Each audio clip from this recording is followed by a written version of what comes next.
la parole pour le groupe radical et républicain à Jacques Krabal. Oui, Madame la Présidente, Mesdames, Messieurs les intervenants, merci pour vos interventions sur un sujet qui nous mobilise tous, parce que les risques naturels et industriels ne sont pas des faits nouveaux, même si on ne s'en préoccupe que depuis peu. L'activité humaine, avec l'émergence de l'industrie, aggrave les caprices de la nature, en tout cas leurs conséquences. Par ailleurs, la modernité dans laquelle nous vivons, alors qu'elle donne le sentiment de pouvoir nous protéger de tout, expose en réalité bien plus les sociétés d'aujourd'hui aux risques naturels, certes, mais aussi aux risques industriels et à leurs conséquences. La modernité fait basculer notre société industrielle vers une société de risques. Risques sociaux, avec le chômage, risques informatiques, risques de pollution impactant notre santé, et risques terroristes, malheureusement. Oui, le risque est une seconde nature. Nous ne courons pas des risques, mais nous sommes le risque. Les risques sont partout. Devant l'impossibilité du risque zéro, le soupçon et l'inquiétude progressent.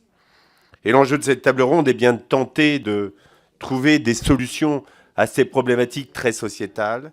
Il nous faut à la fois travailler sur la prévention, mais aussi sur les connaissances scientifiques. En effet, la prévention des risques, cela commence par la science fondamentale et aussi par la recherche. Et en France, je crois pouvoir le dire, nous sommes bien placés, puisque nous avons l'INERIS, nous avons l'IRSN. Et en tant que rapporteur budgétaire sur la mission 180 gestion et prévention des risques, j'ai souligné l'effort budgétaire concernant la sûreté nucléaire avec l'ASN. Par contre, les budgets consacrés à la prévention des risques sont malheureusement en baisse au fil des années, moins 25% depuis 2012. Et donc, Monsieur Chantrenne, vous avez fait un bilan sur la mise en place des PPRT et vous nous avez rassurés en disant qu'en 2017, l'objectif de 100% serait atteint, je le souhaite. Pouvez-vous nous dire où en sommes-nous des PPRT qui pourraient devenir obsolètes ? Et puis, afin de faciliter la mise en place de ces PPRT, le ministère de l'écologie soumet à la consultation du public jusqu'au 17 juin un projet de décret.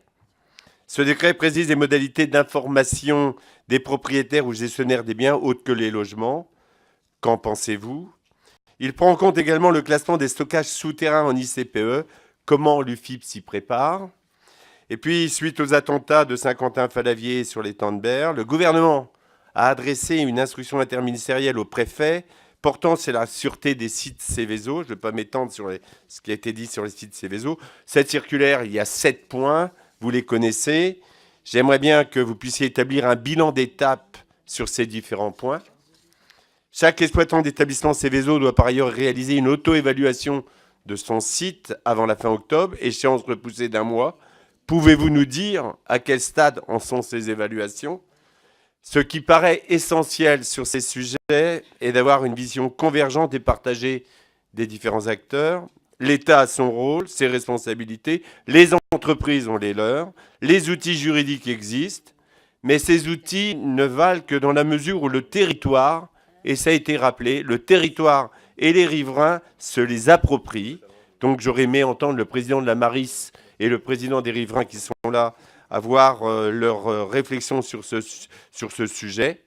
Mais au-delà de ces bilans, au-delà de ces inquiétudes, de la peur qui envahit notre société, eh bien, je crois pouvoir dire que ce ne sont pas les risques industriels qui doivent nous empêcher d'avoir confiance en l'avenir. Et ça a été rappelé, nous sommes vraiment à la pointe. Et s'il y avait des agences de notation qui devaient évaluer la prévention des risques, le niveau de sûreté de notre pays, eh bien, la France serait AAA ou bien A+.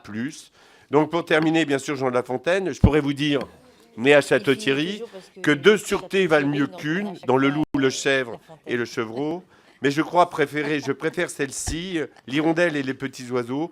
On ne croit le mal que quand il est venu, eh bien en France, on met tout pour la prévention. Merci Jacques. Donc je passe la parole